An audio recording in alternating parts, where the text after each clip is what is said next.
Sir मेरा नाम चंद्र है। मैं उत्तर प्रदेश के लखनऊ शहर से बिलोंग करता हूँ। मैंने बीटेक एमटेक किया है इलेक्ट्रॉनिक्स इंजीनियरिंग में, और पिछले 3 सालों से मैं इंजीनियरिंग कॉलेज में असिस्टेंट प्रोफेसर के पद पर कार्यरत हूँ। मेरी हॉबीज साइकिलिंग और डायरी राइटिंग। जैसे आप कार्यरत हैं तो आप जैसे कि बताया आप लखनऊ से बिलोंग करते हैं, मतलब आप उत्तर प्रदेश के हैं। जी, तो आप बिहार प्रशासनिक सेवा में क्यों आना चाहते हैं? सर बिहार प्रशासनिक सेवा हो या उत्तर प्रदेश प्रशासनिक सेवा, मेरे लिए कोई क्राइटेरिया नहीं था। मैं बेसिकली मेरा एम था यूपीएससी में जाना। तो इस जॉब में ऐसा मुझे कोई दिक्कत नहीं है।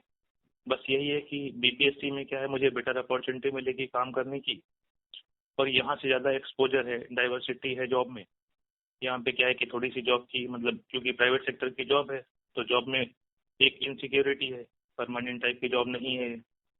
वहाँ पे बेटर अपॉर्चुनिटी है, तो इसीलिए मैं उधर आना चाहता हूँ। क्या आप बिहार और उत्तर प्रदेश में कुछ सिमिलैरिटीज देखते हैं? सर अगर सिमिलरिटी की बात करें तो काफ़ी कुछ सिमिलर है दोनों प्रदेशों में।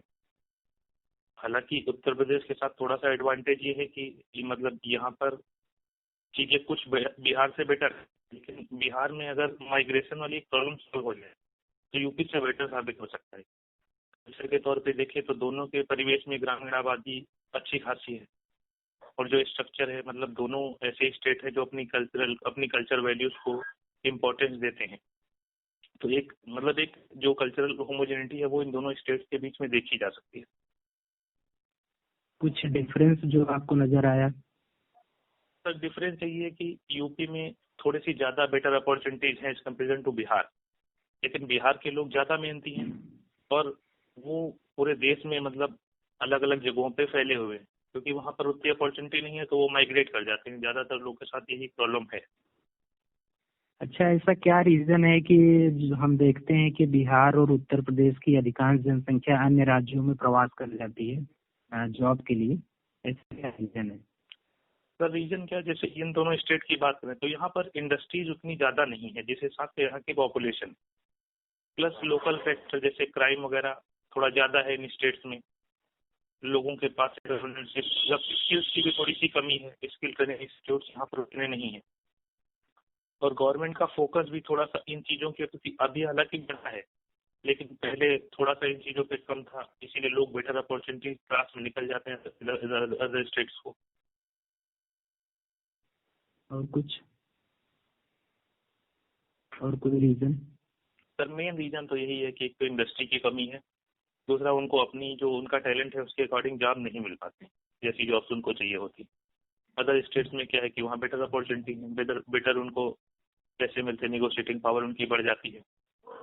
मान लीजिए आपको बिहार के किसी संबंधित जिले का, आपको किसी तहसील का आपको एसडीएम बना दिया जाए, तो आप वहाँ के डेवलपमेंट के लिए क्या क्या कदम उठाएंगे कि लोग वहाँ से प्रवास न करें दूसरे राज्यों में? सर इसके लिए हमें एक पूरा इकोसिस्टम बनाना पड़ेगा, जिसमें सबसे पहले तो हमें उनके स्वास्थ्य पे, शिक्षा पे और जॉब्स पे, और चौथा स्किल ट्रेनिंग पे, इन चीज़ों पे हमें फोकस करना पड़ेगा। जिससे एक तो सबसे पहली चीज़, अगर उनकी हेल्थ बेटर होगी और एजुकेशन बेटर होगी तो उनके बच्चे अच्छे से पढ़ सकेंगे।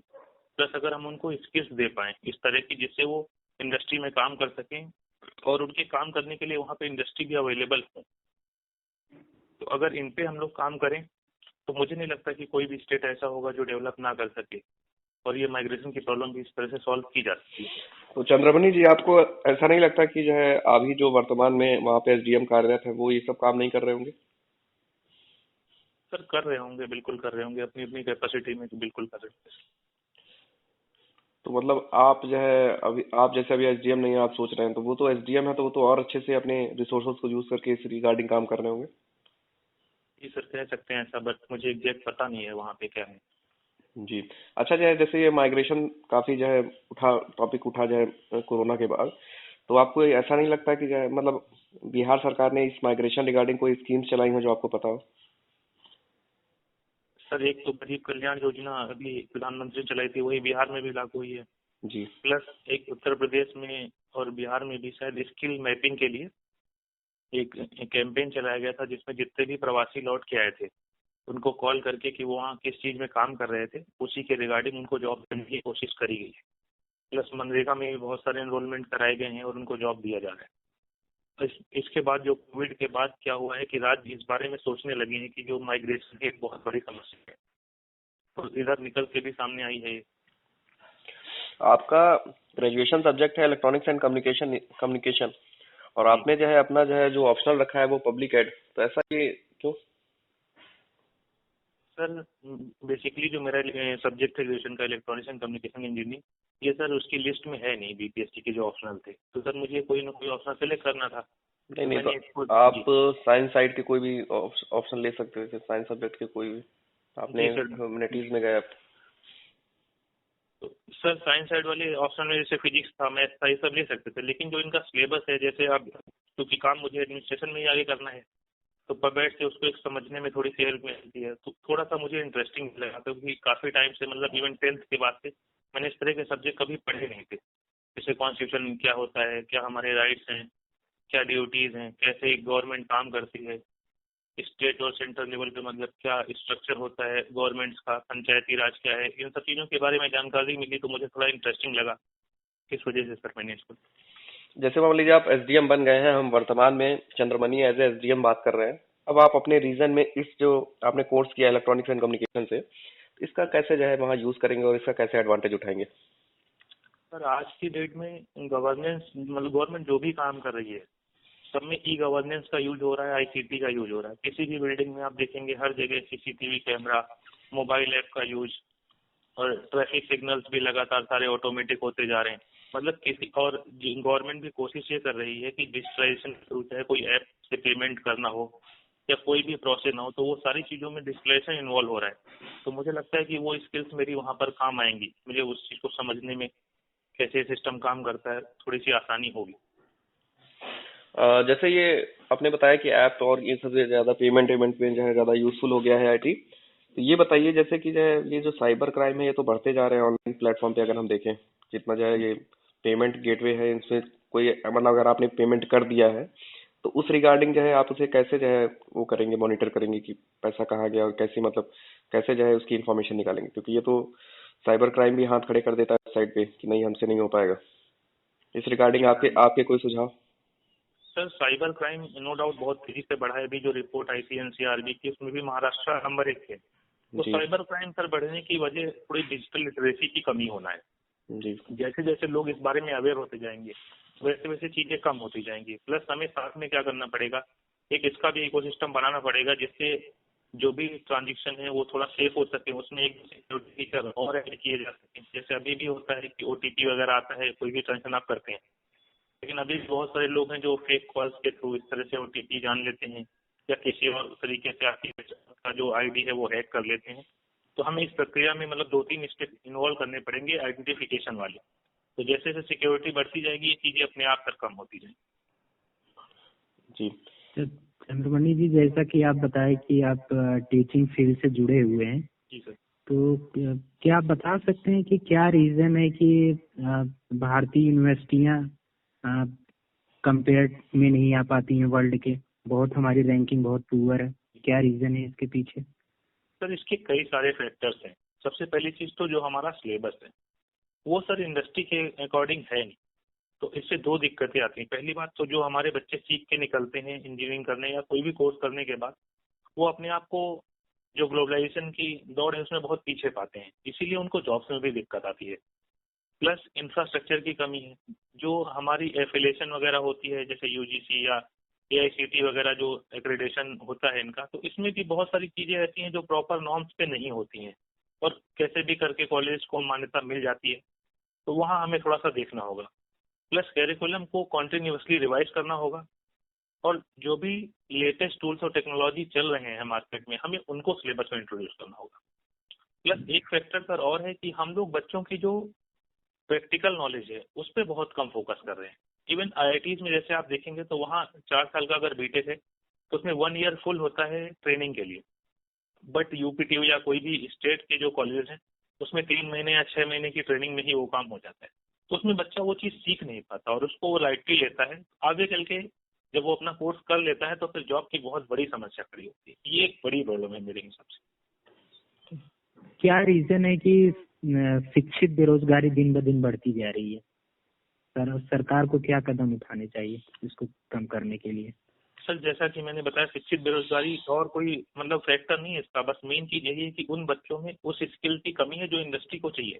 अगर हम उन बच्चों को वो स्किल प्रोवाइड करा दें, जैसे कोर्स मान लीजिए बीटेक का 4 साल का है, भले ये 4.5 साल का हो, 5 साल का हो, या 40 साल में सिलेबस थोड़ा सा इस तरह से रखें कि उनको प्रैक्टिकल नॉलेज हो और वो नॉलेज जो इंडस्ट्री को चाहिए, तो ये प्रॉब्लम जो जॉब्स वाली है ये सॉल्व हो सकती है। क्योंकि हमारी ऑलरेडी पॉपुलेशन इतनी ज्यादा है कि अगर हम इसी पॉपुलेशन को सर्व कर लें, इसी की जो बेसिक रिक्वायरमेंट्स है उनको फिलफिल कर दें, तो मुझे नहीं लगता कि जॉब कोई बहुत बड़ी समस्या इंडिया में खड़ी हो सकती।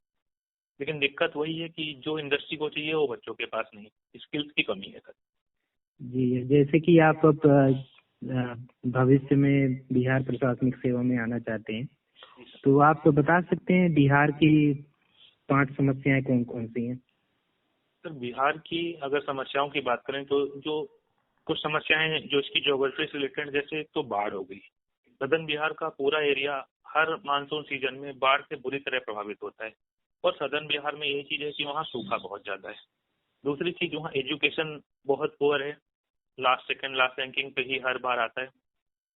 तीसरा, वहाँ एक चीज है, अर्बनाइजेशन में भी थोड़ी सी कमी है। मतलब अदर स्टेट के कंपेरिजन में अगर आप देखेंगे तो 11.3% के आसपास ही अर्बनाइजेशन है। हेल्थ फैसिलिटीज भी बहुत अच्छी नहीं है। और जो स्किल डेवलपमेंट या फिर जॉब्स की जो अपॉर्चुनिटी है वो सर बिहार में थोड़ी सी अभी कम है, इसीलिए लोग वहाँ पे मतलब रुकते नहीं है, माइग्रेट कर जाते हैं। इसीलिए जो मनी का फ्लो है मतलब वो डिस्टर्ब होता है वहाँ का। जैसा कि आप बताएं कि सबसे बड़ी समस्या बाढ़ की समस्या है बिहार की, तो क्या इस रिगार्डिंग सरकार कुछ काम नहीं कर रही है? वहाँ का प्रशासन कुछ काम नहीं कर रहा है कि हर साल, क्योंकि हम देखते हैं कि हर साल बिहार बाढ़ से प्रभावित होता है, तो इस दिशा में कुछ कार्य किए जा रहे हैं कि नहीं किए जा रहे हैं? सर कार्य किए जा रहे हैं, लेकिन जो ज्योग्राफी बिहार की ऐसी है, क्योंकि उधर से जो नेपाल से नदियां आती हैं उनका फ्लो होता है बहुत तेज, और साथ में अपने वो बहुत सारे छोटे छोटे पत्थर वगैरह लेके आती हैं, और नदियां वहाँ के रूट लगातार चेंज करती रहती हैं। तो इसमें एक ब्रॉड मतलब प्लानिंग करनी पड़ेगी, और एक प्रोजेक्ट ऐसे होंगे जो 5-10 साल चलेंगे। लेकिन सरकारों का क्या होता है कि शॉर्ट टर्म गोल होता है, तो उस तरह से काम नहीं हो पाता। मतलब जैसे 10-15 साल की प्लानिंग करके अगर ये लोग काम करें तो इसका एक सोल्यूशन निकाला जा सकता है। अच्छा, आप जैसे संबंधित क्षेत्र के एसडीएम हैं, लेकिन जी आपकी सर। जो यहाँ पोस्टिंग की गई वहाँ आप देखें कि जो महिलाएं हैं उनकी जो है सामाजिक स्थिति अच्छी नहीं है, सामाजिक स्थिति और आर्थिक स्थिति अच्छी नहीं है। जी सर। तो आप बिहार सरकार की ऐसी कौन सी स्कीम्स हैं, कोई एक स्कीम का नाम बताइए जिससे उनका सामाजिक उत्थान हो सके, और कोई एक स्कीम का नाम बताइए जिससे उनका आर्थिक उत्थान हो सके। सर इसके लिए हमें महिलाओं के लिए एजुकेशन के जो अवसर हैं उनको आगे बढ़ाने पड़ेंगे, प्लस जो कुटीर उद्योग हैं वहां पर उनकी इन्वॉल्वमेंट को बढ़ाना पड़ेगा, जिससे वो क्या हो सके कि इकोनॉमिकली इंडिपेंडेंट हो सके। और सोसाइटी में थोड़ा सा ये देखना पड़ेगा कि जो महिलाओं के अगेंस्ट क्राइम है, जो डिस्क्रिमिनेशन है वो कम। अगर ये दो चीजें हम लोग कर ले जाते हैं तो शायद वो भी डेवलपमेंट की मुख्य धारा में जुड़ सके। नहीं, ये तो आपने अपना वो बता दिया, अवधारणा बता दी, लेकिन स्कीम्स कोई ऐसी बिहार सरकार की चल रही हो जिसको आप इससे इंटर रिलेट करके बताएं कि हाँ, अगर हम इस स्कीम को, क्योंकि आप एसडीएम हैं और आप बताएंगे कि अगर इस स्कीम को हम यहाँ इम्प्लीमेंट करेंगे तो हमें जो है इनका सामाजिक और आर्थिक उत्थान हो सकेगा। सर जो 7 निश्चय योजना है मुख्यमंत्री जी की, उसमें से एक मुझे एग्जैक्ट नाम तो नहीं याद आ रहा उसका, उसमें एक पर्टिकुलर है महिलाओं के लिए कि महिलाओं का मिले सम्मान, और इस तरह से करके कुछ है, मुझे नाम सर मैं बोलूँ। क्या है उसमें, ये याद है आपको? नहीं सर, नाम मुझे एग्जैक्ट नहीं नाम उसका। नहीं, उसमें क्या है, मतलब उस स्कीम के अंदर क्या है वो, उसका कुछ? सर जी जी, उसमें सर यही है कि कुटीर उद्योगों में जो लघु उद्योग है इनमें महिलाओं का पार्टिसिपेशन बढ़ाना है, ताकि वो आत्मनिर्भर बन सके, इकोनॉमिकली थोड़ा सा इंडिपेंडेंसी आ सके उनमें। जी। आपने जो है, आपने अपनी फर्स्ट प्रेफरेंस में क्या डाला है? सर पोस्ट प्रेफरेंस में सबसे पहले एडमिनिस्ट्रेटिव सर्विसेज है, फिर पुलिस सर्विस, जी। और फिर वही रेवेन्यू सर्विसेज। तो आप ये बिहार एडमिनिस्ट्रेटिव सर्विस में जैसे आप बन गए, जी सर। मान लीजिए आपका चयन एज एसडीएम होता है, तो आपको एसडीएम के कोई 3 कार्य बताइए। सर एसडीएम बेसिकली डीएम की तरह ही कार्य करता है, बस उसका जो एरिया होता है काम करने का वो तहसील होती है। इसमें जैसे वो हॉस्पिटल्स हो गए, एजुकेशन हो गए, फिर फूड डिपार्टमेंट हो गया, ठीक है, और पीडीएस सिस्टम हो गया, इस सब का जो सुपरविजन है वो अपनी तहसील के अंदर उसका है। इसके अलावा जैसे कोई मंत्री की विजिट है, प्रधानमंत्री या किसी मुख्यमंत्री जिनकी भी विजिट है, तो वो अपनी तहसील में एज ए रिप्रेजेंटेटिव उनसे उनका पूरा कोऑर्डिनेशन दिखेगा, कैसे उनको मिलना है, कैसे उस चीज को मैनेज करना है, ये सारे काम सर उसके। जी, आपकी हॉबी में है साइकिलिंग और डायरी राइटिंग। जी सर। तो डायरी राइटिंग में के बारे में कुछ बताएं आप। सर डायरी राइटिंग से ये होता है, चूंकि ये तैयारी ऐसी है कि इसमें थोड़ा सा हम सोसाइटी से मतलब अपने आसपास के लोगों से कटता जाते हैं। तो जैसे जो भी इवेंट आपके साथ होते हैं, तो उनको अगर आप लिख लेते हैं कहीं पर, तो थोड़ा सा आपको एनर्जी मिलती है, मोटिवेशन मिलता है, और आप अकेलापन नहीं फील करते। प्लस जो भी गलतियां आपसे हुई होती हैं पास्ट में, जब कभी आप फ्यूचर में अपनी डायरी को पढ़ते हैं तो आपको समझ में आते हैं हाँ इस स्टेप पे मुझसे ये गलती हो गई, तो करेक्शन में भी आपकी बड़ी हेल्प करता है। एक साथी की तरह काम करती है बेसिकली डायरी। जी। अच्छा, ये आप अपने अंदर कुछ अपने जो है पॉजिटिव और कुछ जो है नेगेटिव देखते होंगे, उनके बारे में दो दो पॉजिटिव और दो नेगेटिव के बारे में बताएं। सर पॉजिटिव ये है कि जब भी मैं मतलब कोई काम करता हूँ तो उसको पूरे उत्साह से करता हूँ, पूरे एनर्जी के साथ करता हूँ।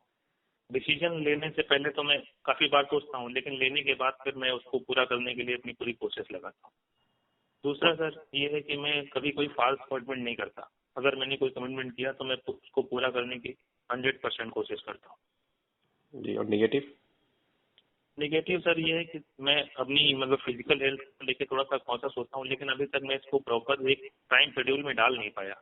मैं कोशिश हालांकि इसकी करता हूँ, बट अभी मैं 100% इसमें सर सफलता मुझे मिली। सर दूसरा ये है कि कभी कभी मतलब मेरे दोस्त ऐसा कहते हैं, मुझे तो नहीं लगता, बट वो कहते हैं कि मैं थोड़ा सा मतलब पैसे कम खर्च करता हूँ। जी, जी। तो पैसे कम खर्च करते हैं तो ये आपका नेगेटिव है। अब सर उनको ऐसा लगता है, मुझे तो नहीं लगता ऐसे। नहीं जो नहीं, भी मेरे दोस्तों में आपको वैसे, आपको अपना नेगेटिव क्या लगता है। सर मुझे तो लगता है ठीक है, लेकिन कई बार ऐसा हो जाता है कि उनको लगता है कि नहीं यार थोड़े पैसे खर्च करने चाहिए तुम्हें। जी, चलिए चंद्रबनी जी, आपका इंटरव्यू यहीं समाप्त होता है। सर, आप फीडबैक दे दीजिए। Thank you sir. मेरा नाम चंद्र है। मैं उत्तर प्रदेश के लखनऊ शहर से बिलोंग करता हूँ। मैंने बीटेक एमटेक किया है इलेक्ट्रॉनिक्स इंजीनियरिंग में, और पिछले 3 सालों से मैं इंजीनियरिंग कॉलेज में असिस्टेंट प्रोफेसर के पद पर कार्यरत हूँ। मेरी हॉबीज साइकिलिंग और डायरी राइटिंग।